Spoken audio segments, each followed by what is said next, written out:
Tutto pronto ormai per il Gran Premio Città di Cesena. Doppio chilometro per cavalli di 4 anni, 7 al via. Autostart che si mette in movimento. Andiamo a leggere lo schieramento di partenza. 1 Fragola di No, 2 Franchi LJ, 3 Freir di Venere, 4 Fiamma BFC, 5 Floyd di Girifalco, 6 Fenice del Ronco, seconda linea 7 Fabergé B. I favori sono per Freir di Venere, molto appoggiato fin dal primo pomeriggio. Alternativa principale Franchi LJ, numero 2.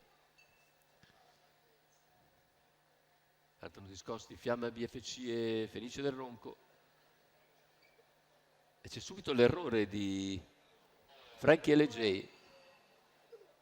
In partenza invece si porta subito a condurre Floyd di Girifalco. Nei confronti di Fragola di No, all'esterno si presenta presto Freir di Venere, va a chiedere strada al compagno di training e dopo 200 metri si avvantaggia e passa a condurre. Freir di Venere su Floyd di Girifalco, poi Fragola di No, in quarta posizione Fabergé B. Rimesso in coda invece Franchi LJ, ma ovviamente ora è a una sessantina di metri dalla testa, preceduto anche da Fiamma BFC e Fenice del Ronco, che erano partiti con molta tranquillità. Intanto 30,5 per i primi 400 e 600 che scorrono via in un tranquillissimo 46,5, con il favorito Freir di Venere che guida nei confronti di Floyd di Girifalco, poi Fragola di No. Tutti intervallati comunque, concorrenti dopo il giro in 1-1. 30,5 e 30,5 per Freir di Venere, che continua a guidare tallonato da Floyd di Girifalco. Terza posizione per Fragola di No, che si mantiene un po' più indietro. Intanto il chilometro se ne va in 1,15,9.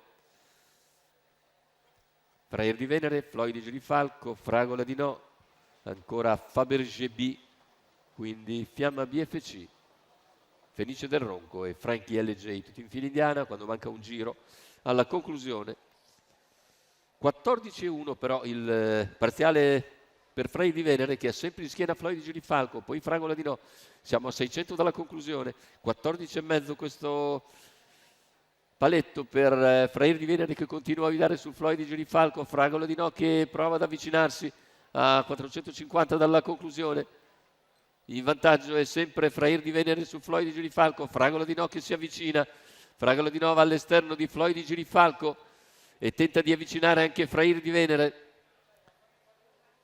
Più indietro Fabergé B e Fenice del Ronco, retta d'arrivo con Freir di Venere in vantaggio. Fragola di No prova ad avvicinarsi. Freir di Venere però nel finale controlla agevolmente la situazione e viene a vincere nettamente. Freir di Venere su Fragola di No, terzo posto per Fenice del Ronco. 1,13,7 il ragguaglio conclusivo, con 28,2 di penultimo quarto, 29,2 di ultimo. Di prestazione notevolissima per Freir di Venere, che Alessandro Gocciadoro porta a un netto primo piano in percorso di testa. Alessandro Gocciadoro in sediolo e al training per conto della scuderia del signor Armando Topo.